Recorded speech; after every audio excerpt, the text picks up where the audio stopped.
जय हिंद दोस्तों, वंदे मातरम, भारत माता की जय। मैं आपका अपना मोहंती यादव और आप देख रहे हैं एन इंडियन अपडेट।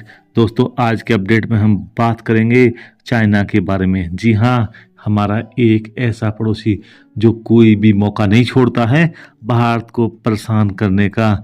लेकिन मित्रों, बड़े आश्चर्य की बात है, जब पूरी दुनिया में इतना कुछ चल रहा है, भारत भी कई मोर्चों पे परेशान है या बोले प्रॉब्लम्स का सामना कर रहा है। ऐसे समय में चाइना बिल्कुल चुप है, वो कोई भी पंगा नहीं कर रहा है, जबकि बाकी सब पंगों को तो हम आसानी से संभाल लेते हैं और चाइना को संभालने के लिए हमें मेहनत करनी पड़ती है। चाइना के लिए इस समय हमें परेशान करने का सबसे मुफीद टाइम है, उसके बावजूद भी चाइना कोई पंगे नहीं कर रहा है। कहीं यह शांति तूफान से आने की पहले की शांति तो नहीं है, या ऑपरेशन सिंदूर ने कुछ ज़्यादा ही कामयाबी हासिल कर ली, जिसने पूरी दुनिया के साथ साथ चाइना को भी भौंकचक्का कर दिया। अब दोस्तों, ये बात तो आपको पता ही है कि दुनिया पहले दो ध्रुवीय हुआ करती थी, यानी कि एक ध्रुव अमेरिका, दूसरा ध्रुव रशिया, मतलब सोवियत संघ। आज दुनिया मल्टीपोलर बन चुकी है। बीच में सोवियत संघ के पतन के बाद दुनिया एक ध्रुवीय हो गई। फिर कुछ साल बाद लगने लगा कि चाइना दुनिया को दोबारा द्विध्रुवीय बना देगा, लेकिन चाइना इससे पहले दुनिया को द्विध्रुवीय बना पाता, उससे पहले ही दुनिया मल्टीपोलर में बदल गई। और द्विध्रुवीय होने से पहले ही, चाइना के सुपर पावर बनने से पहले ही दुनिया में कई ध्रुव पैदा हो गए। अब ये तो हम सब जानते ही हैं दोस्तों, दुनिया में ना कोई परमानेंट दोस्ती होती है, ना परमानेंट दुश्मनी होती है। ये सारे के सारे परमानेंट इंटरेस्ट ही होते हैं। दुनिया अपने अपने इंटरेस्ट के हिसाब से काम कर रही होती है। और वैसे भी भारत ने कुछ समय तक सिद्धांतों के हिसाब से काम कर लिया था और उसका रिजल्ट भी भारत भुगत चुका है। 48 में कश्मीर का एक हिस्सा खो चुके हैं, 62 में चाइना से बुरी तरह से अपमानित हो चुके हैं। मतलब सारे सिद्धांत दोस्तों सिर्फ कूड़े के ढेर होते हैं और दुनिया इन सिद्धांतों को सिर्फ एक मुखौटे की तरह ही इस्तेमाल करती है। और इम्पोर्टेंट बात यह है, पिछले कुछ समय ना भारत ने भी इन बेमतलब के सिद्धांतों को साइड फेंक करके यथार्थवाद के साथ काम करना शुरू कर दिया है। और यही यथार्थवाद आज हमारी डिप्लोमेसी, फॉरेन पॉलिसी, इन सब का बैकबोन या मुख्य सिद्धांत बन करके उभरा है।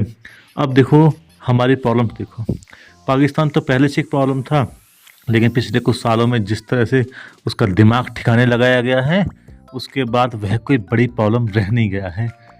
तालिबान जब वो आया था ना सत्ता में, तब पाकिस्तान बहुत खुश था और हम बहुत परेशान। कुछ ही सालों में हम बहुत खुश और पाकिस्तान बहुत परेशान। यही है मित्रों यथार्थवाद। दुनिया कुछ भी बोले, लेकिन तालिबान के साथ दोस्ती आज की परिस्थितियों में भारत को सबसे ज़्यादा सूट कर रही है, क्योंकि ऑपरेशन सिंदूर के बाद में पाकिस्तान ने जहां भारत की तरफ से टेंशन हो गई है, वहीं उस साइड से यानी कि अफगानिस्तान के साइड से अफगान उनका जीना हराम करने में कोई कमी नहीं छोड़ रहे हैं मित्रों। और दूसरी समस्या है बांग्लादेश की, वह भी अक्सर कोई ना कोई प्रॉब्लम क्रिएट करता ही रहता है, लेकिन हम उधर भी अपने आप को संभाल रहे हैं। मतलब कि दो साइड से तो कोई ना कोई प्रॉब्लम तो है ही। पाकिस्तान वाले मोर्चे पे ठीक है, हमने उसको ठोक पीट कर ठीक किया हुआ है, बांग्लादेश को भी धमका रखा है। यूएसए के साथ हमारे रिश्ते पिछले कुछ समय में ऊटपटांग चली रही हैं, ट्रंप के साथ कैसे रिश्ते चल रहे हैं आप जानते ही हैं। इन सब चीज़ों के बीच में जो हमारा चिर परिचित प्रतिद्वंदी है, शत्रु भी बोल सकते हैं, चाइना, वह क्यों चुप है?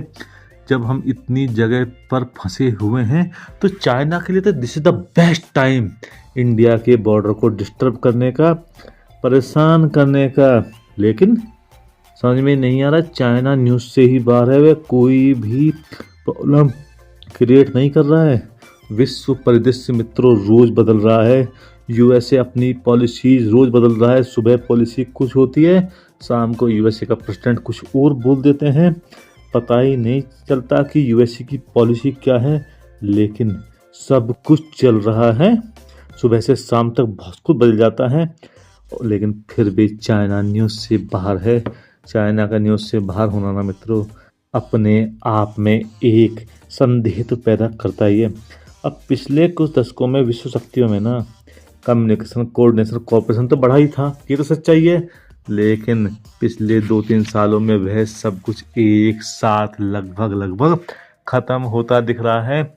दुनिया के उन हिस्सों को भी अनस्टेबल किया गया है जो स्टेबल दिख रहे थे, जैसे बांग्लादेश, नेपाल, सब कुछ चल रहा है और चाइना इंडिया के साथ कोई पंगा नहीं कर रहा है।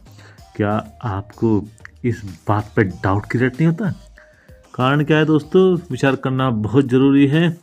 पिछले कुछ महीनों में भारत और चाइना के बीच में कोई भी बड़ा प्रॉब्लम नहीं हुआ है, बोला तो छोटा प्रॉब्लम भी नहीं हुआ है। अब ऑपरेशन सिंदूर जो हुआ था ना, उसमें पाकिस्तान को ठीक ठाक ठोका था भारत ने। अब पाकिस्तान को क्या, वेपन्स तो सारे चाइनीज ही थे, टेक्नोलॉजी सारी चाइनीज थी, इंफॉर्मेशन चाइनीज थी, उन सब को भी भारत ने ठिकाने लगाया था। मतलब इनडायरेक्टली चाइना के टेक्नोलॉजी को, चाइना के दिमाग को भारत ने ठिकाने लगाया है। लेकिन दोस्तों ऐसा तो नहीं है, भारत की ताकत देख करके पूरे विश्व के साथ साथ चाइना भी भौचक्का हो गया और इस भौचक्केपन के चलते चाइना चुप है। लेकिन यह तस्वीर का सिर्फ एक साइड हो सकती है। इस दुनिया में ना सिक्के के एक साइड या दो साइड नहीं होते, इस दुनिया में सिक्के के मल्टी साइड होते हैं। एक साइड हो सकता है कि चाइना भी हमारे ऑपरेशन सिंदूर से भौचक्का हो गया हो, लेकिन उस कारण से ही चुप है, यह नहीं कह सकते।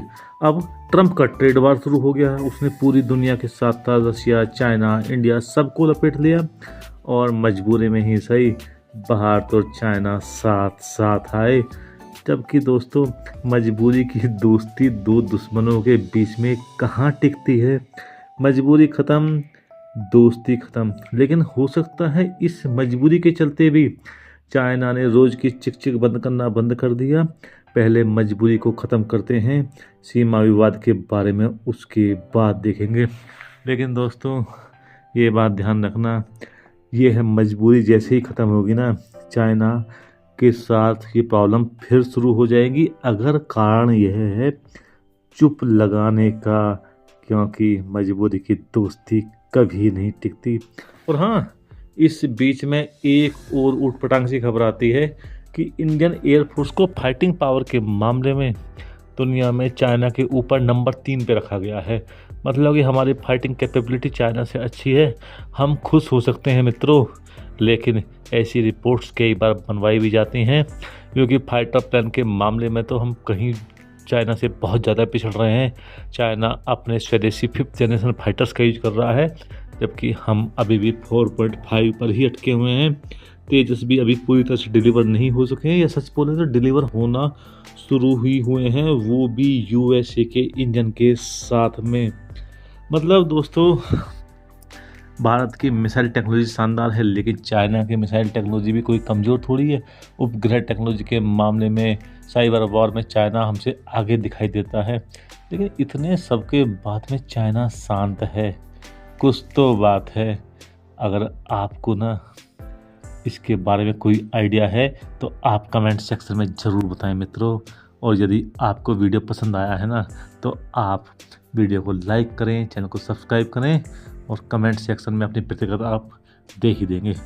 दोस्तों इसी के साथ मैं इस वीडियो को समाप्त करता हूँ।